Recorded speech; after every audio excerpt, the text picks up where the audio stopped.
২৯ মে বঙ্গোপসাগরে সৃষ্টি হওয়ার গভীর নিম্নচাপের প্রভাব কেটে গেছে। ফলে সারা দেশে ভারী বর্ষণ হওয়ার সম্ভাবনা নেই বলে জানিয়েছে আবহাওয়া অধিদপ্তর।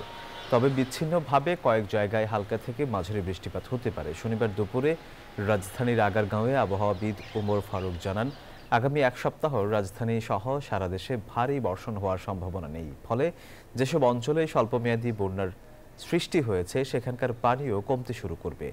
বৃষ্টি কমার ফলে বাড়বে দিনের তাপমাত্রা। রাজধানীতে সর্বোচ্চ তাপমাত্রা ৩৬ ডিগ্রি সেলসিয়াসে উঠতে পারে বলে জানান তিনি।